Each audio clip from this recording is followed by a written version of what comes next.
hace 6 meses, que ya ven que cada 6 meses estudiamos el Nuevo Testamento y luego al Antiguo Testamento. Entonces, hace 6 meses vimos los primeros capítulos y las predicaciones pasadas, cuando ya empezamos los Hechos, los capítulos 11 y 12 del libro de los Hechos.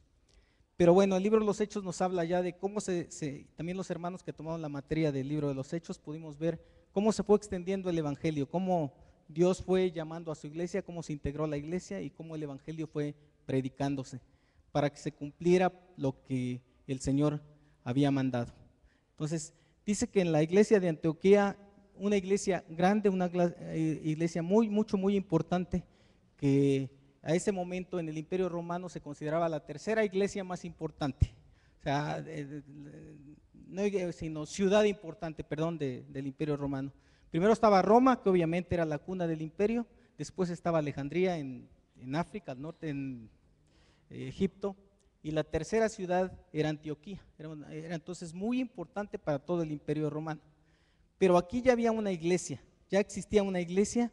Vamos a ver si quieren, no lo sigan, nada más, en el capítulo 11, el versículo 19 dice, 19 dice, ahora bien, los que habían sido esparcidos a causa de la persecución que hubo con motivo de Esteban, pasaron hasta Fenicia, Chipre y Antioquía, no hablando a nadie la palabra, sino solo a los judíos. 20 dice, pero había entre ellos unos varones de Chipre y de Cirene, los cuales cuando entraron a Antioquía, hablaron también a los griegos anunciando el evangelio del Señor Jesús. Y la mano del Señor estaba con ellos, y gran número creyó y se convirtió al Señor. Y llegó la noticia de estas cosas a oídos de la iglesia que estaba en Jerusalén, y enviaron a Bernabé que fuese hasta Antioquía. Cuando llegó la gracia de Dios, se regocijó y exhortó a todos los que con compromiso de corazón permaneciesen fieles al Señor, porque era varón bueno y lleno del Espíritu Santo y de fe, y una gran multitud fue agregada al Señor. Entonces ya había una iglesia en Antioquía, ya el capítulo 11 nos habla de esta iglesia en Antioquía, que existía ya una gran iglesia en Antioquía. Y de hecho esta iglesia fue escogida por Dios como base fundamental para llevar la palabra a todo el mundo, para que se cumpliera.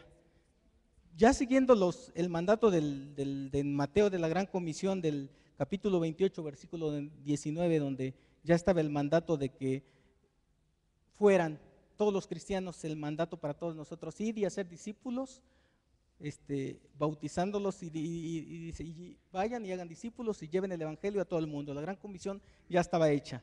Y luego en el Hechos 1:8 también ya estaba establecido que el evangelio debería ser llevado a todos los lugares. Dice, id y predicar el evangelio, o sea, pero ¿y me seréis testigos? ¿Cómo dice Hechos 1:8? Primero, ¿dónde? En Jerusalén. Jerusalén era la ciudad donde estaba dándose el ministerio total, la capital del pueblo judío. Y luego, ¿cuál otro? Judea era la provincia, todo lo que abarcaba, por ejemplo, decir aquí el Estado de México, Toluca, luego todo el Estado de México, toda la provincia de Judea. Luego, Samaria era una ciudad, acuérdense cuando hubo la división del reino, al norte quedó la ciudad de Samaria, donde estaba la otra parte del pueblo judío. Samaria fue. En Samaria, ¿quién había predicado ya en Samaria? Jesús primero, acuérdense, la mujer samaritana, pero después de esto, dice que llegó a los oídos que también en los capítulos anteriores de los apóstoles que estaba predicando la palabra con mucho énfasis en Samaria, entonces fueron enviados, se predicó, ya se había predicado en Samaria. Pedro ya había predicado en Samaria, junto con otros apóstoles, ya estaba predicándose en Samaria. De hecho, de este capítulo 1 al capítulo 12, la figura importante en Hechos que narra y que escribe Lucas es precisamente Pedro, la labor de Pedro, todo lo que empieza a hacer Pedro con la iglesia, cómo se empieza a formar. Pero del 13 en adelante, la figura resaltante va a ser Pablo. Ya el capítulo 11 nos habla de la conversión de Pablo, de cómo Dios lo llamó, cómo él, siendo perseguidor de la iglesia, fue llamado para esta gran misión. ¿Cuál? Llevar el evangelio a todo el mundo, a todos los lugares. Entonces dice que en Antioquía había, Y ya se menciona, había una iglesia ya grande. ¿De cuántos miembros? No sé, no nos lo dice.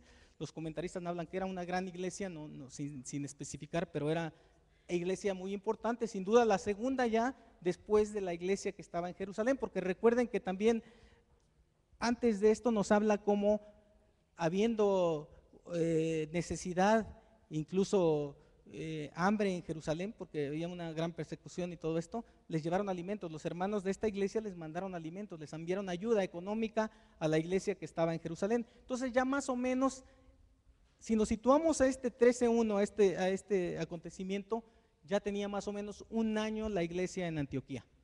Y bueno, allí habla de 5 personajes para que cumplieran justamente esta misión a la que Dios los había enviado. 5 personajes importantes, pero una gran iglesia que estaba allí en Antioquía, al norte de Jerusalén justamente.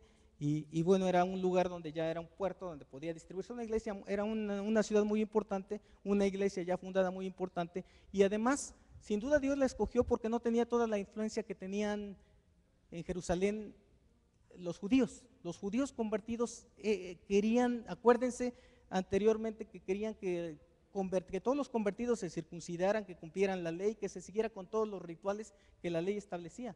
Y entonces ya Pablo venía a mostrarlo la diferencia. Jesucristo ya había dicho, bueno, este es el nuevo pacto, ya no, la ley es importante, la ley tiene su función, pero ahorita estamos en un nuevo pacto, ya no los obliguen. Y ya había venido el gran concilio también, donde se había establecido que no iban a poner más cargas a los nuevos convertidos, a los gentiles, a todos nosotros, sino que nos apartáramos de ¿qué? De fornicación, de ahogado, o sea, solamente unas cargas pequeñas que establecían, ya no teníamos que circuncidarnos, sino estaríamos todos circuncidados ahorita. Y de los niños tenían que circuncidarse. Y eran cargas pues muy pesadas que los judíos en su judaísmo lo siguen llevando. Cristo nos vino a liberar de todo esto, ¿no? El nuevo pacto ya importantísimo ya nos libera de todas estas cuestiones. Entonces ya estaba todo eso atrás. Entonces vamos a situarnos en este acontecimiento. Hechos 13:1. Entonces estaba en Antioquía y dice también allí el mismo versículo 1, dice, había profetas y maestros, y allí habla, dice unos nombres. Entonces vamos a ver en esta mañana, en esta tarde, vamos a ver 3 requisitos de un buen servicio. ¿Qué requisitos tiene? Vamos a tomar 3 requisitos de esta parte para tener un buen servicio a Dios. ¿Qué necesitamos hacer para tener un buen servicio a Dios? Y dice el versículo 2, ministrando estos al Señor. Entonces se encontraban ¿cómo? Ministrando al Señor. Se encontraban en ayuno y en oración. Dice, ministrando estos al Señor. Entonces la iglesia estaba unánime, la iglesia estaba pidiendo, estaba follante, creciendo, pero sin duda ellas sabían que tenía que venir una misión, una gran misión. Tenía que venir un gran mandato sobre ellos. ¿A quién? No sabían. Entonces, ¿qué hicieron? Se pusieron a orar y a ayunar y a pedirle a Dios que los mostrara cuál era el camino, qué enseñanza, qué quería Dios para ellos, ¿no? Y eso es importantísimo, esta parte. Dice también, entonces el primer punto que podemos ver es esperando en Dios. Todo buen ministerio, si quiero seguir un buen ministerio, un buen servicio para Dios, el primer punto es esperar en Dios. Pedirle a Dios, ¿qué quieres que haga? ¿Qué quieres? ¿A dónde quieres llevarme? O sea, no puedo tomar y ir y tomar mis propias acciones, sino primero esperar en Dios. Dice que había profetas y maestros. Estaban hasta este pasaje habla primero ya había apóstoles primero, pero la figura del apóstol aquí ya no se hablaba. Ya los apóstoles eran los que habían estado con el Señor, todavía vivían, por supuesto, estaban predicando la palabra, pero eran los 12 que habían estado con el Señor, y los importantes, Juan, Pedro, que todos estaban en la iglesia en Jerusalén. Y aquí dice además, había profetas y maestros. Habla de otros 2 ministerios importantes. Profetas, pues que obviamente el Antiguo Testamento había hablado de profetas, pero ¿quiénes eran los profetas? Pues propiamente aquí refiriéndose, y es la figura que actualmente se usa mucho y es como que muy follante decir el profeta de Jesús. Profeta es el que habla la palabra, el que predica la palabra, ¿no? Esto es el significado. del griego profetis, que significa hablar, vaticinar la divina voluntad. Pues es un predicador, el que predica la palabra, el que lleva la palabra es un profeta, y el maestro es propiamente el que enseña. Entonces aquí nos habla de tres ministerios importantes. Primero los apóstoles que habían dado con el Señor, los profetas, en ese orden jerárquico de importancia, según la palabra, y después los maestros. Y si ven, hablan de 5 personas, dice. Y cuando leímos en el capítulo 11 también habla propiamente de las nacionalidades de estas personas, porque dice que los judíos llegaban y hablaban a las sinagogas y hablaban a los puros judíos, pero no hablaban a los demás, a los gentiles, a los otros que no eran el pueblo de Dios, el pueblo judío. Y dice que, sin embargo, estos de Cirene y de Chipre, dice que hablaban aún a los griegos. O sea, estos empezaron a expandir la palabra. Entonces, estos personajes, estos 5 personajes, Bernabé era de Chipre, de una isla que estaba justamente enfrente de Antioquía. Dice también de Simón, el que se llamaba Níger, este era una ciudad del norte de África, de Cirene, y así sucesivamente. Entonces, unos personajes del norte de África y otros de Chipre eran los que llevaron la palabra, y justamente son estas personas, y ahí se agrega además a Pablo como personaje importante. Pablo, que ya lo había traído en esos momentos Bernabé, lo había presentado después de su conversión, lo había presentado con los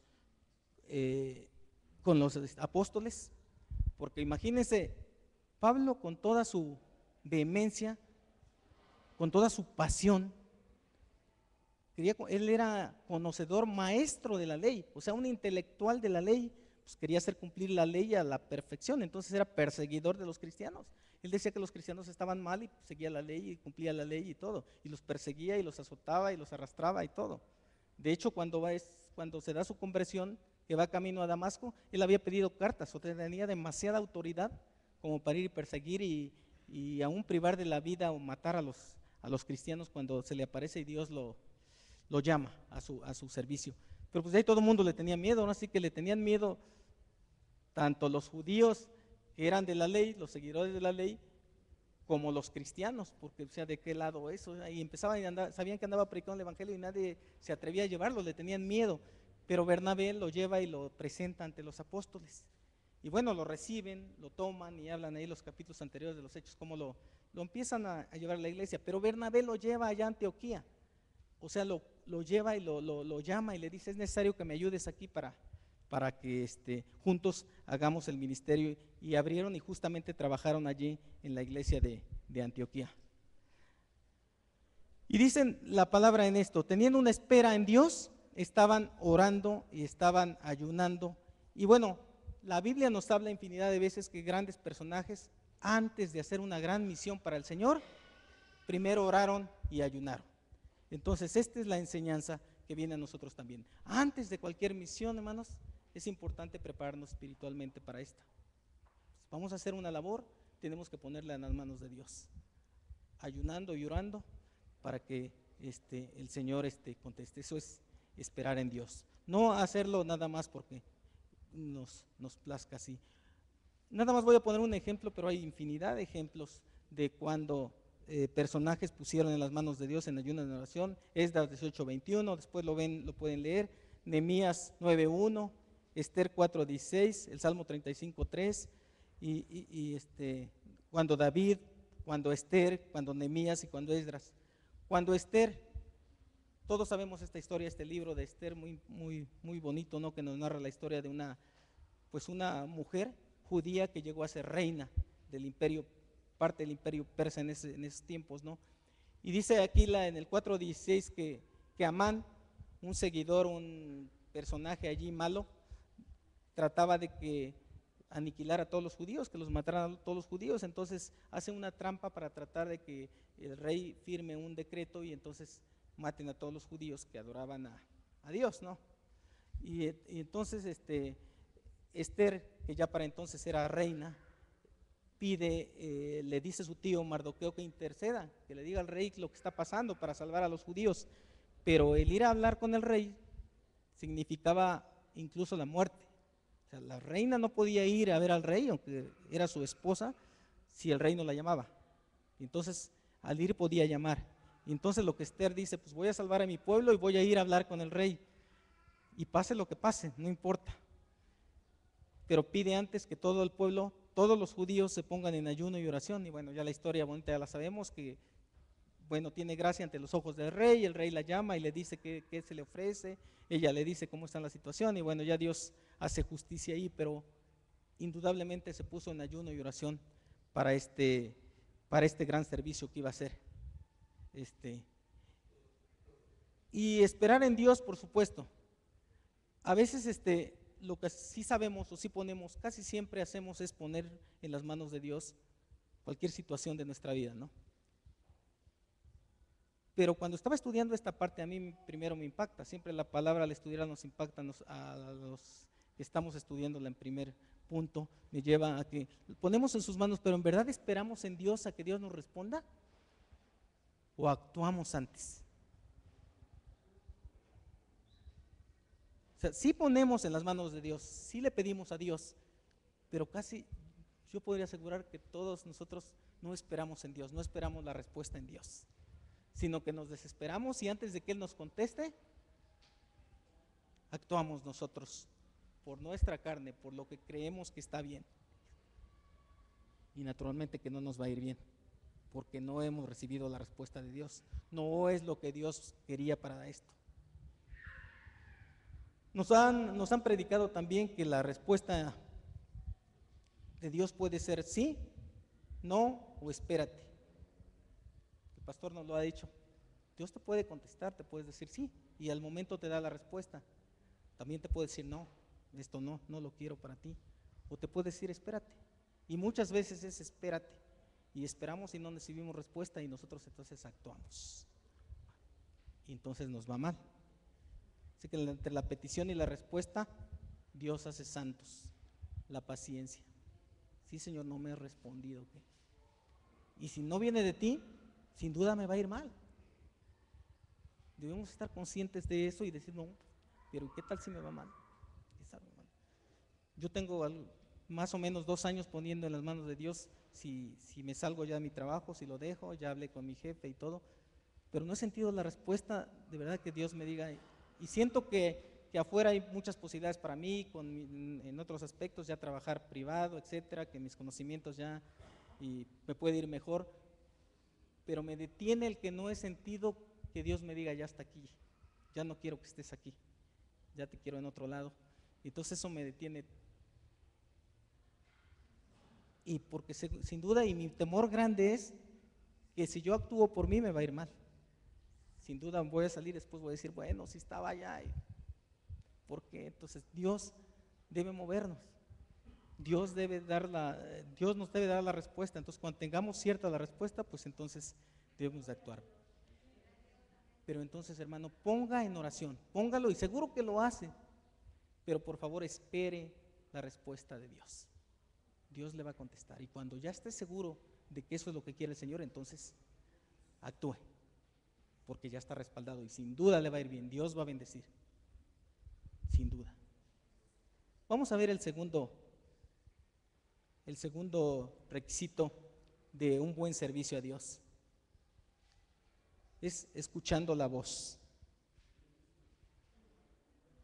El mismo versículo 2 dice, ministrando al Señor y ayunando, dijo el Espíritu Santo, apartadme a Bernabé y a Saulo para la obra que los he llamado. Entonces, escucharon la voz. Es importante escuchar. Ya esperé, ahora debo escuchar y Dios me va a hablar.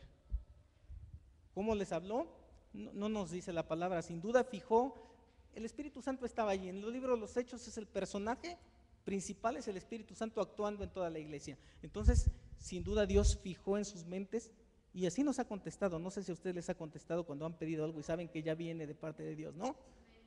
Fija en sus mentes aquella respuesta que hagan y ustedes no se lo pueden quitar. Dijo, no, pero es que esto es de Dios, porque viene de Dios, porque no dejan de pensarlo, ¿no? Es que es esto, así vino, así es. Y la forma más natural en que nos habla es en la palabra, que leyendo la palabra Dios nos habla, ¿no? Por ella. Tiene muchas formas en que Dios nos habla, pero es importante escuchar la voz de Dios.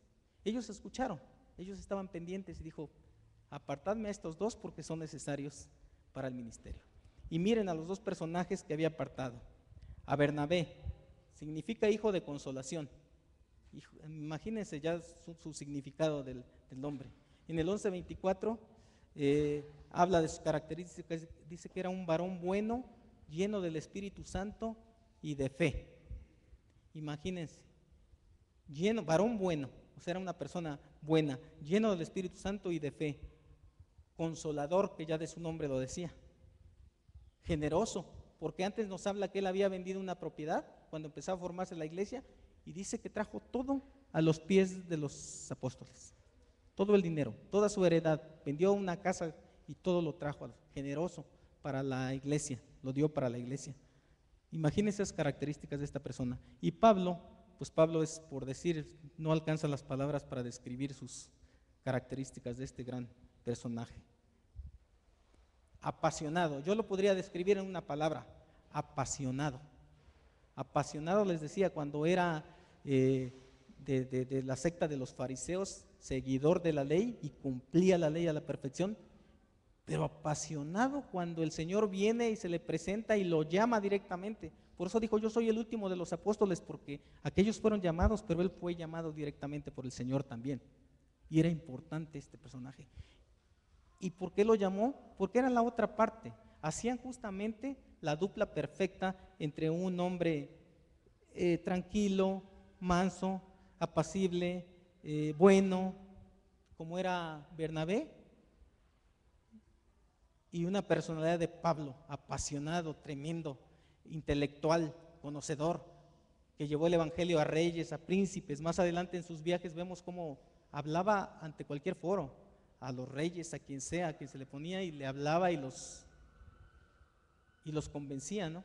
Convenció a mucha gente lo apedreó, mucha gente lo arrastró igual a él también, lo trataron mal, pero mucha gente fundó iglesias, todas las iglesias que fundó en sus viajes, en toda la Asia y la Europa conocido, predicó el evangelio. Un hombre apasionado, y lo vemos, fue el personaje central del libro de los Hechos, y luego las cartas al final. ¿Qué pasa con él? Qué gran obra hizo, ¿no? Entonces los llama a los dos. Fueron justamente estos dos hombres para llevar la palabra ya a los gentiles, para llevarla ya a todo el mundo, para llevarla hasta lo último de la tierra. Y de aquí empiezan justamente ya su peregrinar, sus viajes. De allí justamente se embarcan, y ahí la Biblia nos va narrando más adelante, en los versículos adelante, lo vamos a ver en las predicaciones que vienen, cómo lo va llevando de ciudad en ciudad, a Chipre, a la isla, etcétera, a varias ciudades, a llegar hasta el último, al cuarto viaje misionero, hasta llegar a Roma, al centro del poder económico, de donde estaban los césares, donde estaban los emperadores romanos, aún allí a llevar el evangelio. Pero es importante también escuchar la voz. Escucharon la voz y vieron que iban, bueno, adelante, ya, Dios nos está llamando. Y vamos a ver el tercer requisito de un buen servicio. Lo denominé obedeciendo el llamado. Y dice el versículo 13, 3, entonces, habiendo ayunado y orado, les impusieron las manos y los despidieron. Obedecer el llamado. Inmediatamente Bernabé y Pablo dijeron, pues ustedes van. Y no dijeron, pues espérame, tengo cosas que hacer todavía. No, pero es que yo creo que como que no es tiempo. Pero es que no, como soldados, a la orden, al momento, responden al llamado y ya, sí, va, nosotros vamos. Así como dijo Isaías, ¿verdad? En la parte del libro donde narran, es Isaías 6:8, donde dice la palabra que Isaías fue purificado con un carbón, que bajo un ángel le ponen un carbón y es purificado, o sea, ya es. Y le dice Jesús, pero ¿a quién mandaré? ¿A quién mandaré? Y inmediatamente, heme aquí, yo iré, Señor, yo estoy listo, yo iré. Inmediatamente acude al llamado de Dios. Esto es obedeciendo el llamado de Dios. Y parte de las misiones, ustedes ven un tablero allí de un seguimiento que da nuestra iglesia a las misiones, la importancia que da a las misiones, de un peso o una moneda que se recoge después de la ofrenda también para mandarla a los misioneros que están en España, en Europa. Y a todas partes hace falta. Les puedo decir, en todo el mundo hace falta la predicación del Evangelio. En Europa, donde empezó a predicarse mucho, ahorita, hace 2, 3 años que estuve allá, busqué una iglesia cristiana, no encontré ninguna. Y pregunté a la gente de por allí, en España, no. En Roma, no, entonces no hay iglesias, no hay iglesias. Entonces, ahora falta enviar misioneros allá, se están acabando justamente. Estados Unidos, que fue el siglo pasado, fue la nación que enviara misioneros a todo el mundo, que se predicara el Evangelio, donde su moneda dice que le da la grandeza a Dios, el dólar. Ahora el Evangelio no está, mejor países latinoamericanos se están enviando misioneros a Estados Unidos. Imagínense cómo se da. Pero el llamado debe ser así, va y tengo que cumplirlo. Yo recuerdo hace unos 18 años aquí en una reunión aquí, precisamente miren, en esta zona, porque no estaba todavía aquella ni parte de esta, estaba muy chiquito aquí, más o menos aquí en medio, estábamos sentados varios hermanos de las iglesias justamente que ya se empezaban a fundar en Zacatecas, y nomás estaba la iglesia de aquí, la iglesia de Zacatecas y unas iglesias anexadas de Veracruz. Una hermana que había nacido aquí y que antes había tenido un puesto muy importante en su empresa, ganando un buen salario y todo. Cuando decidió seguir al Señor, primero se convirtió al Señor, le sirvió y de pronto dijo, quiero ir yo a predicar. Y en ese momento nos dijo a todos, he decidido irme a las misiones, a predicar el Evangelio a las misiones. Mirna Jiménez, ya no la conocen muchos hermanos nuevos, los que tenemos muchos años o fundadores, nos acordamos de ella y ha venido, el año pasado ha venido constantemente, bueno, cuando menos cada año viene y nos platica cómo le vayan las misiones, pero decidió y dijo, no, pues ¿cómo? Sí, voy a hacerlo, voy a irme y dice que tenía muchas dudas todavía, pero sentía el llamado de Dios y Dios la llevó y está predicando el Evangelio actualmente, preparando allí en Ciudad Juárez y El Paso, pero de ahí su iglesia van cada año. Ella ahorita va como líder de un grupo, el grupo que es preparado de jóvenes de mexicanos e incluso norteamericanos, jovencitos y algunos no tan jovencitos porque allí no hay edad.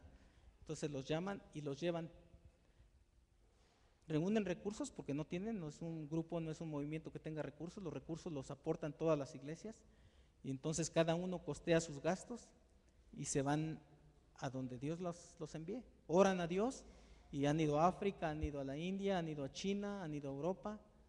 Justamente su última participación que vino acá con nosotros nos decía que estuvo en Europa, en algunos, ustedes recuerdan, en algunos países europeos predicando el Evangelio, pero fue llamada y ya tiene 18 años haciendo esto.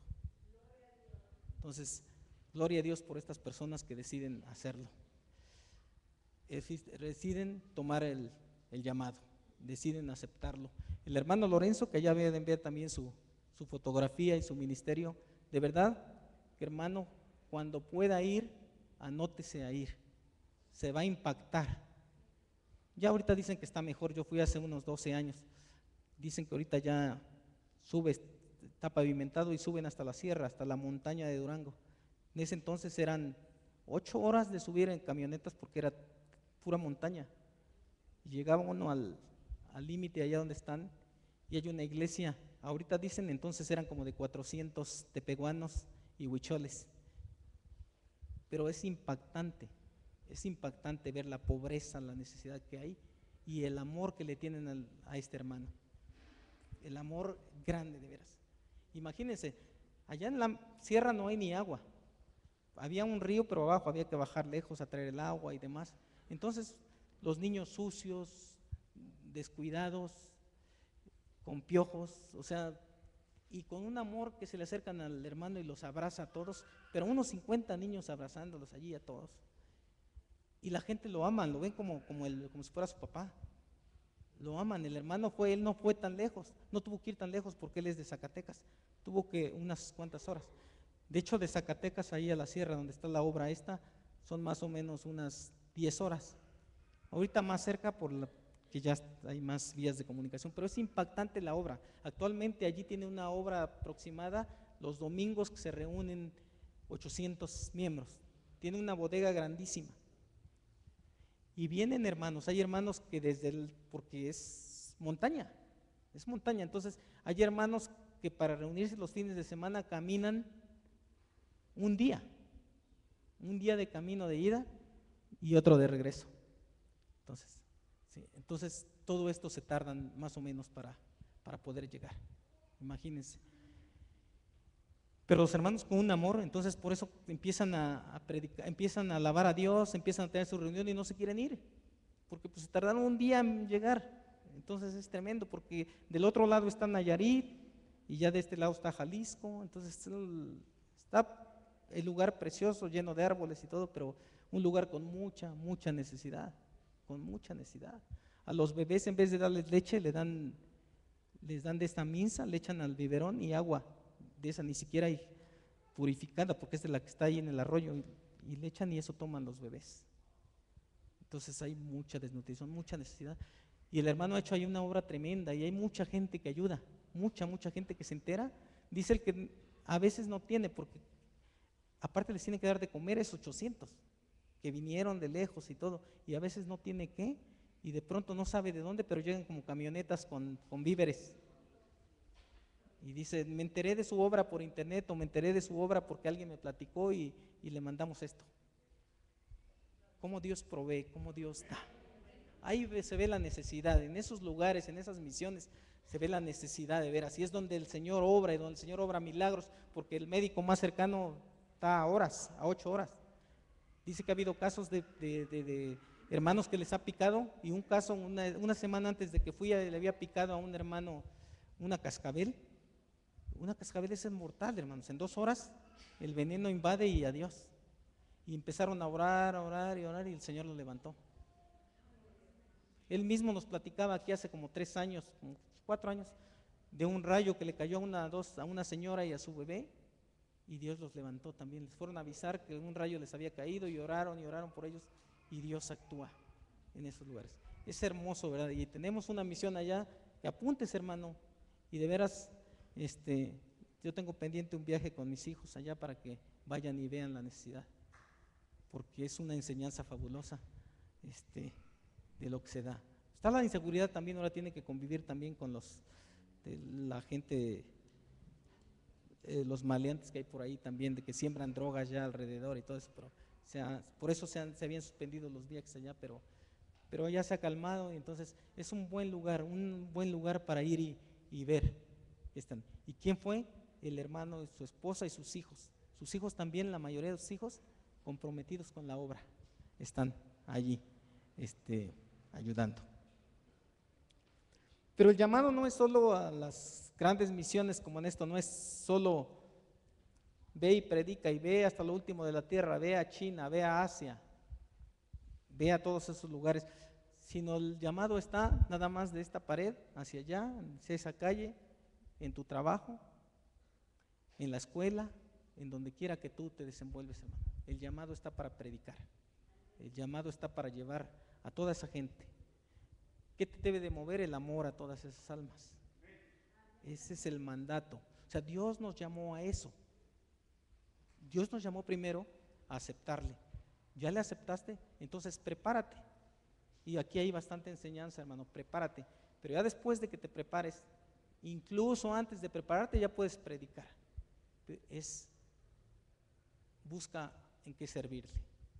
Y el servicio va de la mano con el llevar la palabra a todos lados.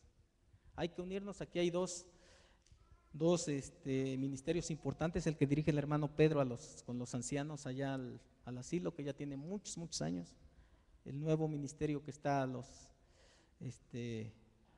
las granjas estas de adictos también, que se está yendo cada semana. Hay dos ministerios importantes, te puedes unir. Pero hay también, aquí mismo tenemos en Veracruz, no lo mencioné, ahí están otra pareja de hermanos también que están predicando en la Sierra Totonaca. Allí no está tan como allá en Durango, está más accesible, pues ya llega más transporte, ya hay carreteras y todo, pero aún así se sube también la sierra y pueblos de Totonaca que hablan pura lengua totonaca, pura, no hablan español, y también se les predica la palabra, les predican en totonaco. Aquí también todos los hermanos hablan en tepehuano y han aprendido a hablar el español, así como en el video que estábamos viendo, ¿no? Que llegan estos hermanos canadienses y a la nada, con caníbales, donde estaban viendo, y ahorita vamos a acabar de ver porque está muy bueno el video para quienes no lo han visto. Dice, para unas tribus donde lo más importante, el valor más importante era la traición, ¿cómo les iba a hablar del amor de Dios? A unas tribus que no hablaban nada de inglés, porque ellos hablan inglés, nada de inglés, hubo que traducir a sus lenguas maternas el Nuevo Testamento, hubo que traducir todo, hubo que empezar de cero, llegar a estos lugares. Pues aquí que hablan español igual que nosotros, pues hay que hablarles. Sé que el rechazo está a la orden del día. No sé cuántas veces al día te rechazan, hermano, y les hablas y les dices y te rechazan. Cada vez está tremendo y ves gente con necesidad, pero la necesidad está ahí, pero no quieren saber nada de Dios. Y te van a rechazar y te van a seguir rechazando, pero no importa, tú predica, tú predica. Ese es el mandato que tenemos de parte de Dios. Y ese es el mandato que nos dio desde que tú le aceptaste. Lleva el evangelio, lleva el evangelio. Esa es la gran comisión. Tu gran misión es esa. Predica el evangelio a todos, a todos. A todo el que te encuentres, predica el evangelio en la medida de las posibilidades. Predícale el evangelio, predícale del amor de Dios. No dejes que se pierda, que te mueva el amor por ellos, porque lo primero es, todo el que está afuera y no conoce de Dios, necesariamente se va a perder, son almas que se van a perder, lo dice la palabra. Entonces el gran amor nos debe mover. Vamos a ponernos de pie y orar, hermanos, y terminamos de ver el video y con eso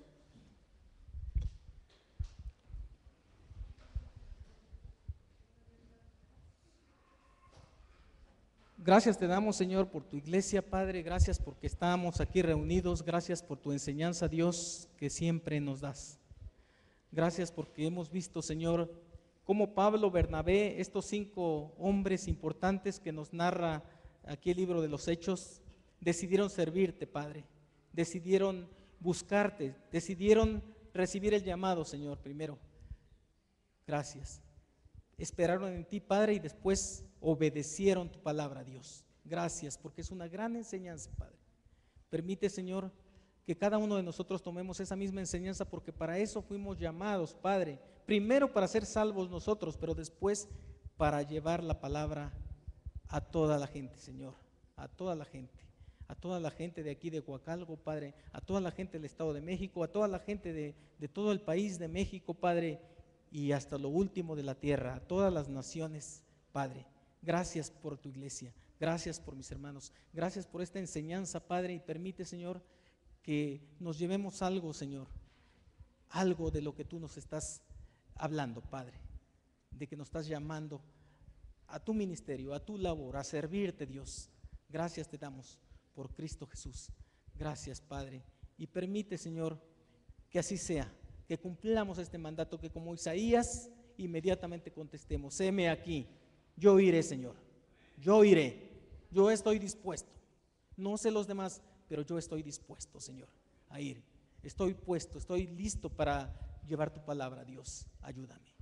Oh, Señor, te ponemos en tus manos a todos los misioneros, primero a los que forman parte de este grupo, Señor, de este grupo de iglesias, de ISEM, Padre, y que de alguna manera nosotros auspiciamos, Padre, que están ahí en el tablero, a nuestros hermanos Loza allá en Europa, en España, Padre, a nuestra hermana también que está en la India, Dios Todopoderoso, a nuestros hermanos en Veracruz, Padre, a mi hermano Lorenzo allá en las misiones de Durango, Padre, con los huicholes y los tepehuanos, Padre, bendice, Señor, a esa iglesia grande, Padre, también, bendice, Señor, a tu obra misionera, en el nombre de Cristo Jesús, amén.